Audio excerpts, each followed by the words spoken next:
खबर श्रीनगर गढ़वाल से है। यहां पर्यावरण को हो रहे नुकसान के मद्देनजर प्रशासन ने हॉट मिक्स प्लांट को बंद करा दिया है। मेरठ पौड़ी राष्ट्रीय राजमार्ग स्थित इस हॉट मिक्स प्लांट को स्थानीय लोगों ने जिलाधिकारी से बंद कराने की मांग की थी और कोर्ट जाने की चेतावनी दी थी।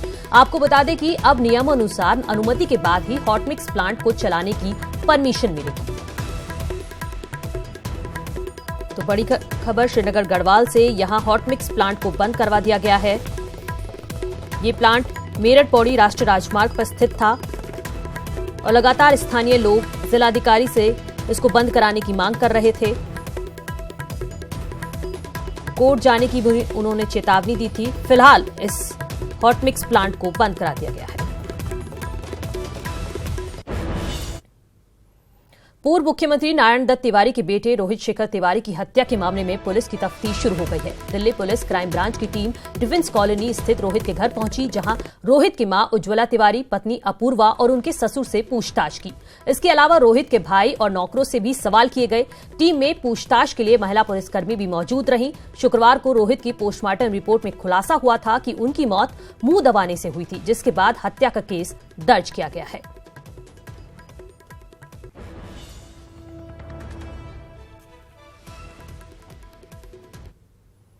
रोहित शेखर हत्या मामले में बीजेपी के राज्यसभा सांसद अनिल बलूनी ने दिल्ली पुलिस कमिश्नर से बात की और जल्द उचित कार्रवाई की मांग की।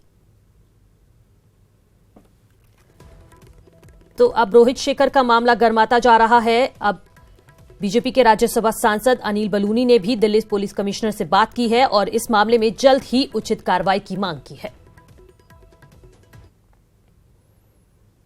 जयपुर में उत्तराखंड के सीएम त्रिवेंद्र सिंह रावत ने प्रेस कॉन्फ्रेंस कर कांग्रेस पर निशाना साधा। रावत ने कहा कि कांग्रेस सरकार गरीबों को हटाने की बात करती है लेकिन काम नहीं करती। मोदी सरकार ने गरीबों के लिए काम किया है।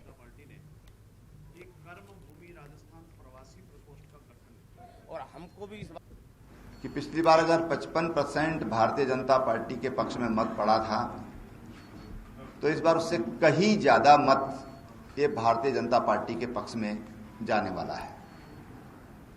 तमाम जो देश की युवा पीढ़ी है, जिनकी आकांक्षाओं के पूरे होने का समय आ रहा है, वो आज मोदी जी को चाहते हैं। अंतर्राष्ट्रीय पटल पर भारत को कितना सम्मान देश के प्रधानमंत्री दिला पाए और देश की अर्थव्यवस्था को कितना उन्होंने मजबूत किया है। 11वें पायदान पर भारत खड़ा था दुनिया में, आज 6ठे स्थान पर पहुंचा है। उत्तराखंड में इमरजेंसी सेवा 108 का काम 1 मई से नई कंपनी कैंप संभालेगी, जिसका पुराने कर्मचारी विरोध कर रहे हैं। कर्मचारियों का कहना है कि नई कंपनी उन्हें नौकरी से निकालकर अनुभवहीन लोगों को जिम्मेदारी दे रही है, जो सीधे सीधे उत्तराखंड की जनता की जान से खिलवाड़ है। कभी सेवा कभी विवाद को लेकर चर्चा में रही राज्य की आपातकालीन सेवा 108 एक बार फिर से विवादों में है। राज्य में 11 साल से अपनी सेवा देने वाली कंपनी जीवीके का अनुबंध 30 अप्रैल को खत्म हो रहा है और इसके बाद 1 मई से नई company community action through motivational programme यानी कैंप को इसकी जिम्मेदारी दी गई है। लेकिन अब तक जीवीके के तहत काम कर रहे कर्मचारी आरोप लगा रहे हैं कि नई कंपनी ने उनके अनुभव को दरकिनार कर उनकी नौकरी छीन बगैर ट्रेनिंग वाले कर्मचारी रखे हैं, जो सीधे सीधे मरीजों की जिंदगी से भी खिलवाड़ है। कोई भी बीएससी लेवल का हो या ग्रेजुएशन लेवल पैरामेडिक हो या फार्मासिस्ट हो, कोई भी हो, वो 60 डेज की ट्रेनिंग के बाद ही ईएमटी बनता है। बट यहाँ पर कंपनी के द्वारा केवल 3 दिन की एक नॉलेज दी जा रही है, जो किसी भी तरह से यूजफुल नहीं है। बहुत बड़ा खिलवाड़ है उत्तराखंड की जनता के साथ। वहीं स्वास्थ्य विभाग के डीजी इन आरोपों को नकार रहे हैं। देखिए, ऐसा है कि मेरी नई कंपनी से भी बात हुई है, इनसे वार्ता हुई है, तो उन्होंने ये बताया था कि अधिकतर 50 से 60% तक तो एम्प्लॉयज़ इनके 108 के ही ले रहे हैं। बाकी जो है ये इनकी तरफ से ट्रेनिंग दी जा चुकी है अन्य एम्प्लॉयज़ को, तो ये पूरा ट्रेन करके उसके बाद ही जो है अपना संचालन करेंगे।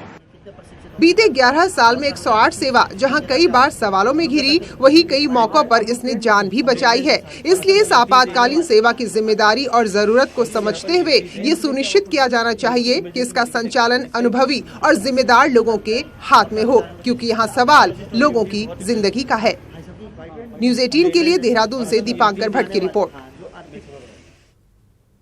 वहीं 108 सर्विस पर विवाद क्या उठा, कांग्रेस ने सीधे सीएम को निशाने पर ले लिया और सीएम को सलाह दे डाली। कांग्रेस का कहना है कि 40 विभाग का काम देख रहे हैं, सीएम को ये काम किसी दूसरे विधायक को सौंपना चाहिए। वहीं बीजेपी का कहना है कि बिना मुद्दे वाली कांग्रेस बेमतलब की बात कर रही है। मुख्यमंत्री जी के पास ये विभाग होने के नाते मुझे लगता है कि वो 40 और विभाग संभाल रहे हैं, तो वो इस विभाग के संग न्याय नहीं कर पा रहे हैं। 57 विधायक आपके पास हैं, एक कोई काबिल विधायक तो होगा जिसको आप ये मंत्रालय सौंप सकें ताकि इस विभाग की जो कमियां हैं, खामियां हैं, उनको दूर किया जा सके। जिन विभागों का दायित्व माननीय मुख्यमंत्री जी के पास है, उन सभी में बहुत अच्छा काम हो रहा है और स्वास्थ्य उनमें से एक शामिल है।